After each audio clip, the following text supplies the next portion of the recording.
안녕하세요. 오늘만 좀 전에 이제 박근혜 대통령 사주 이렇게 언급하고 오늘만 두 번째로 올립니다.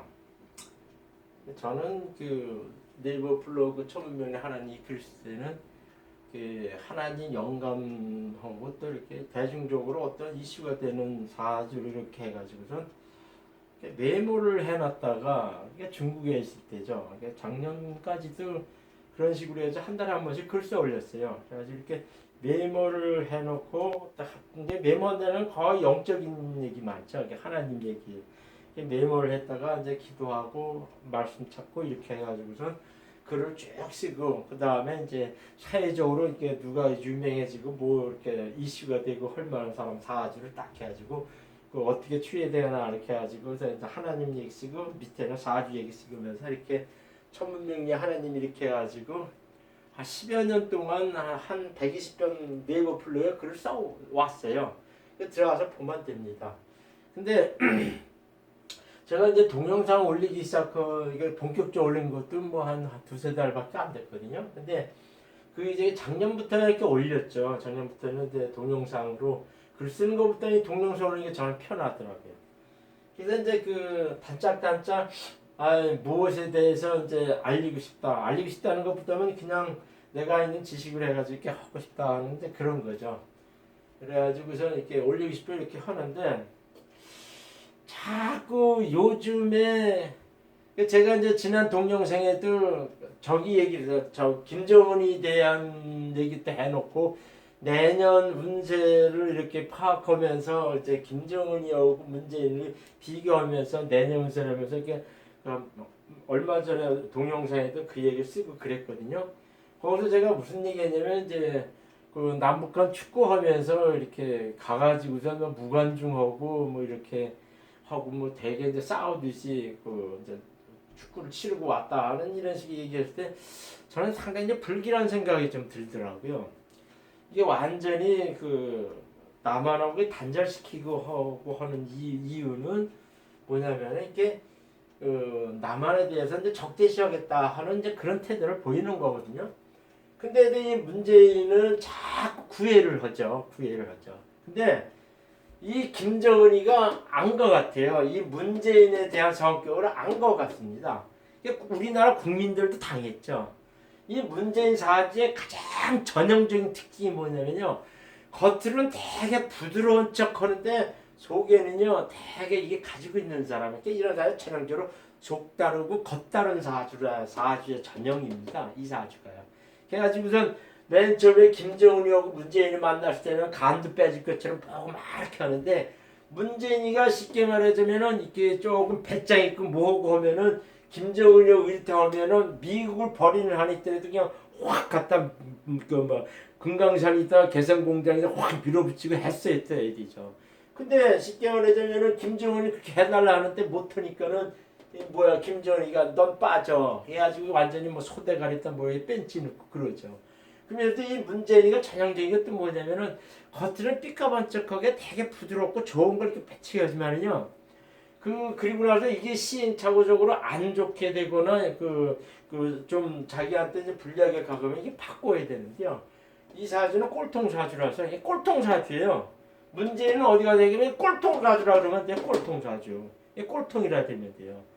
예, 꼴통이라는 거는 누가 뭐라 그래도 지 고집대로 밀어나는 게 꼴통이라 그러죠. 이 꼴통 사주예요.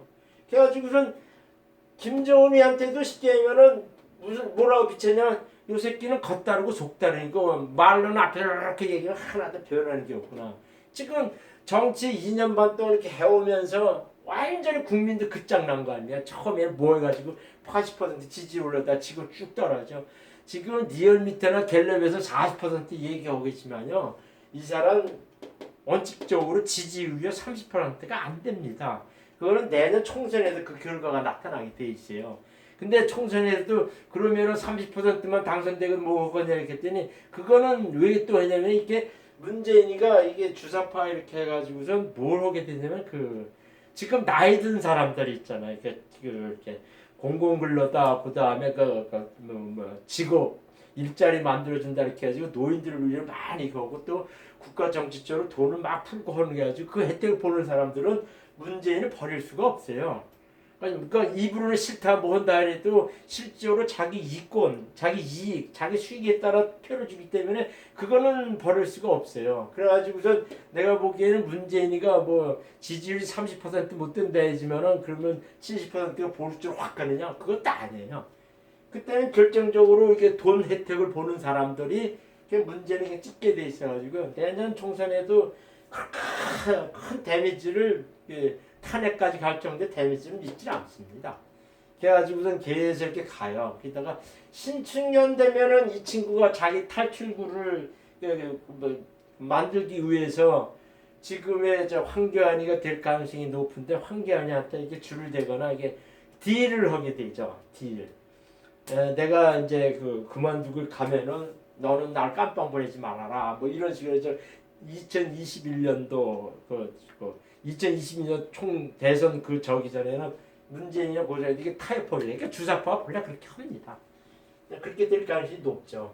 근데 제가 오늘은 얘기하고 싶은 거는 제가 이제 그 유튜브 동영상을 보는 게 신인근의 국방TV, 황장수, 그 다음에 김봉규의 강병도가 얘기하는 그걸 쭉 봤는데 저도 얼마 전에 동영상 올릴 때 내가 보기에는 이 병자월 12월 달에 무슨 일이 터질까 이게 자수는 톡톡 쏘는 그런 오행이라 얘기했지 않습니까? 이 자수 저기에 왔을 때 이 문재인한테 무슨 일이 발생할 것 같고 김정은도 이 병자월이 되면은 자기에게 꾹 맞고 해가지고 좀 무슨 일이 칠 것 같다 이렇게 해가지고 저는 누구는 11월 다음 달 얘기하는데 제가 뭐 11월 달 되면은 문재인이가 점점 불리하게 가는 건 사실이에요. 다음 달부터는 상당히 좀 불리하게 가요. 불리하게 갑니다. 이게 축진파 이렇게 적이 돼가지고 이게 자충수 무리수를 두는 경우로 해가지고선 다음 달에는 조금 안 좋고 하는데 병자년 되면은 그 문재인 같은 경우에도 이렇게 뭐가 자축합동에 탕 쳐가지고 조금 안 좋은 일이 발생하는 일이 생깁니다. 그래서 제가 12월 달 병자년에 좀 안 좋은 걸 이렇게 예측하는데 거기에 이제 김정은 사안을 갖다 대비시켜 딱 이렇게 보면은 제가 보는 게는 이 12월 달에 무슨 사건 사고가 발생하지 않겠냐 이렇게 보는 거죠. 제가 보는 게 현재는 김정은이가 뱉은 말이 있지 않습니까? 올 연말까지는 미국이 어떻게 하냐 참고 두고 보겠다 이렇게 얘기를 한 거예요. 근데 김정은이가 괌이다 하와이다 이쪽을 통해 가지고 저기 ICBM을 쏴가지고 도발하고 이렇게 하면은 지금도 이제 미국이 총총하게 감시를 하고 있는 이 과정에서 김정은이가 미국 상대로 하는 거에 대해서는 운신의 폭이 많지 않습니다. 근데 이렇게 봤을 때는 가장 만만한 호구가 쉽게 얘기해서 지금 문재인이에요. 문재인이라고요. 김정은 문재인 만만한 호구. 그러니까 남한 쪽을 되게 만만하게 보는 거죠. 그래서 제가 보는 게는 며칠 전 동영상에도 있겠지만 한박도 보면은 여기다 이게 표시를 했는데 이게 국경선이거든요. NLL 국경선인데 연평도 요 바로 옆에 이게 본래는 이게 NLL 서 있는데 그 남쪽에 연평도 바로 옆에 여기에 한박도가 있어요. 그 NLL 선을 보면 분명히 우리나라 섬입니다. 근데 거기에 이제 북한 군인들이 들어왔다고 이렇게 얘기를 하지 않습니까? 그래가지고서 제가 이렇게 봤을 때는 이게 우도에도 이렇게 했지만 그 바로 옆에 연평도가 있어가지고 무슨 조짐이 있을 것 같지 않나 이렇게 해가지고 제가 보기에는 병자년 되면은 이게 무슨 폭격을 한다든가 아니면 침투한다든가 뭐 이런 일이 발생할 것 같다는 식의 이제 제가 이렇게 지난번 동영상 때 올리고 했거든요. 근데 제가 이제 여기서 얘기하고 싶은 것 중에 지금 돌아가는 정세를 이렇게 보면은 문제는 경제도 그렇지만 안보나 미국 관계나 북한 문제에서도 이게 자꾸 따돌림 돼가지고 외톨이 되는 게 형상입니다. 이게 고립되는 형상이에요. 그래가지고 지금에 와서 김정은이가 설령 이 연평도를 침탈하거나 이 백년도는 이게 지도를 이렇게 보면요 황해도에 그냥 가깝게 붙어 있어요. 북한 황해도에 아주 꼭대기에 갖다 이렇게 붙어 있습니다. NLL을 쳐가지고 우리 군함이 가서 지키고 뭐 한다 하더라도 이걸 보면은 이렇게 맘만 먹으면은 이게 뭐 백령도 그 소청도 대청도 그다음에 이게 우도 연평도 이거 우도 이게 서부 오더라 그러는데 요 자체도 이렇게 보면은 이 백령도 소청도 백령도 대청도 소청도 요게 연평도 요 자체가 지금 이 연평도까지는 강화 쪽이 많이 붙어 있고 저기를 하는데 이 백령도 소청도 대청도 요 자체는 쉽게 말하면 저기예요. 거의 북한한테 이게 확 달려져 있어요. 근데 내가 이렇게 볼 때 옛날 김일성이나 김정일이나 김정은까지 이렇게 보면은 지도 보면은 속이 안 상하겠어요? 어떻게 얘기하면 연평도까지 이렇게 쳐가지고 하더라도 백령도나 소청도 대청도 이거는 완전히 적이죠. 황해도 땅으로 북한으로 가야 되는데 그냥 뭐 이렇게 6.25 끝나고 나서 NLL 치고 나서는 그 저기 한 거죠. 그러면 이것도 저기하지 못하는 것도 보면은 이 북한의 김정인이나 뭐 김일성이나 김정일, 김정은이 3대 걸쳐가지고 이거 이렇게 낮은 거 보면 난 바보 같다는 생각이 들어요. 그러니까 연평도도 포격하고 뭐 이렇게 했는데 제가 보기에는 다음 달 12월 달에 김정일이 서부고대를 침탈할 가능성이 높다고 이렇게 보는 거거든요. 그게 왜냐면은 이게 김정은이가 이렇게 트럼프하고는 되게 사이가 좋은 식으로 이렇게 얘기하고 있지만은 과감히 그 미국 상대로 해가지고 ICBM 쏘고 이런 거는 좀 이렇게 좀 안 하려 그래요. 근데 그 거기서 좀 이게 제일 만만한 것이 이제 남한 쪽이니까 그 남한 쪽에도 뭐냐면 이렇게 연평도, 백령도 뭐 이런 쪽, 특히 그게 연평도가 제일 만만하죠. 연평도 쪽에 무슨 이렇게 침투하지 않겠냐? 저는 이제 이렇게 보는 거죠.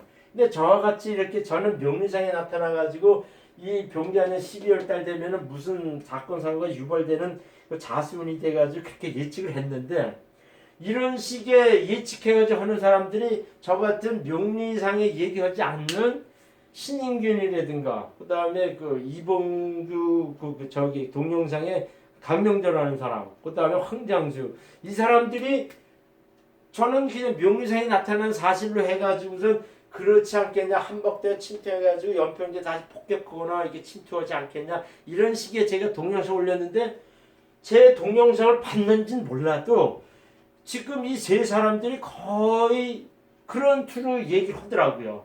미국한테 12월 달 지나서 12월 달 정확히 얘기해서는 1월 초까지가 자수운이 이게 지배되는 운이라고 그러는 거죠.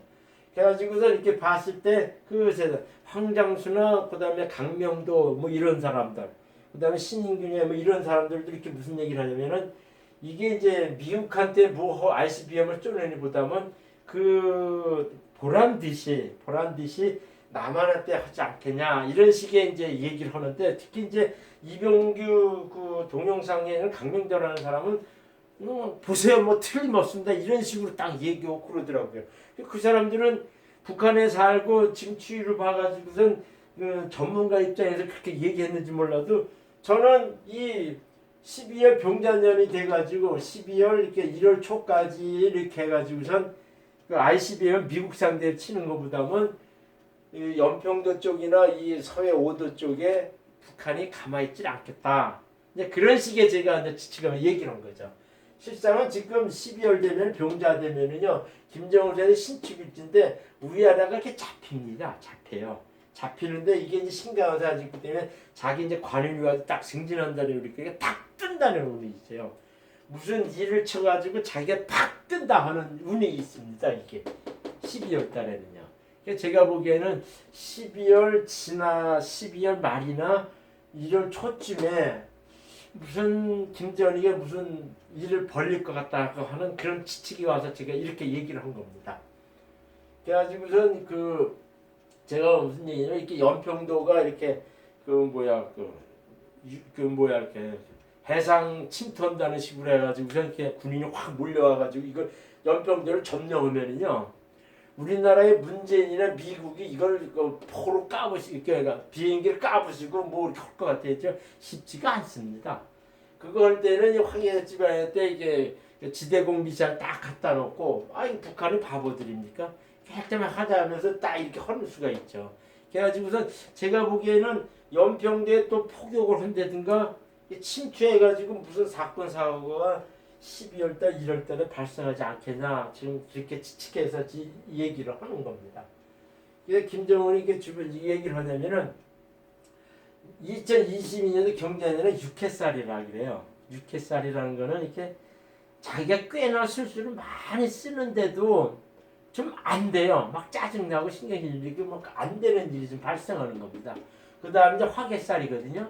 이 화개살은 제가 지난번에도 이렇게 김정은이한테 경제안전 조심해라 이렇게 얘기한 거는 뭐냐면은 이놈이 12월 1월 초에 요놈이 무슨 사건 사고를 유발시키면은 되게 좀 짜증나는 일이 발생해요. 이 경제안전에는 김정은이가.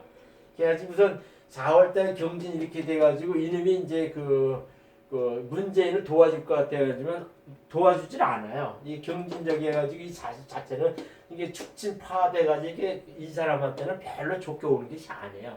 까다롭게도 좋게 오는 것이 아닙니다. 그래가지고선 쉽게 말하자면은 그 대선 때 이 김정은이가 문재인을 도와주질 못합니다. 그거는 이 세력이 어른이 저기서 이렇게 나타나는 거죠. 그래가지고 2022년도 되면은 되게 까다롭고 짜증나는 일이 많고 자기가 뭘 이렇게 막 하려도 이렇게 안 되는 것이 좀 있어요. 이 경자가 이제 실제로 이제 겁제이자 자축합도대가 되게 까다롭게 온다는 그런 식의 운입니다. 이다가 결정 2021년도 신축년이 되면은 같은 데있어야 가지고 화개살이 돼가지고 이렇게 쭉 갇히는 운이라 그러죠. 이렇게 정체되게 갇히는 운이라 그렇게 보는 거죠. 그러니까 자우지간 경제안전에는 이 김정은이가 조금 무슨 좀 안 좋은 일을 이렇게 엮여가지고 좀 꼬로로 함몰하는 운이 와 있다는 얘기죠. 그래서 제가 보는 견제에서는 12월 달 그냥 좀 두고 봅시다. 12월 달 되면은 무슨 문재인한테도 그렇고 김정은이한테도 무슨 사건 사고가 유발되지 않겠냐 이렇게 보는 거죠. 그래가지고 무슨 얘기냐면 이렇게 본래는 이제 2월 달 돼야만이 명리상 다음 해로 이렇게 보는 건데 이것이 뭐냐면은 이게 11월 이후에 이게 병자 이렇게 이게 자자 이렇게 와요. 이게 새우는 60갑자도 매 돌아가고 하는데 이게 자수운이 같이 12월 달에 자수운이 이렇게 오면은 요 세력이 자수 세력이 12월부터는 발생한다 이렇게 해석하게 돼 있어요. 그 명리에서는. 그래서 제가 보기에는 경자년에 그 발단되는 모든 운이 12월 달에 오지 않겠냐 싶어가지고선 제가 이렇게 추측해가지고 얘기를 한 겁니다.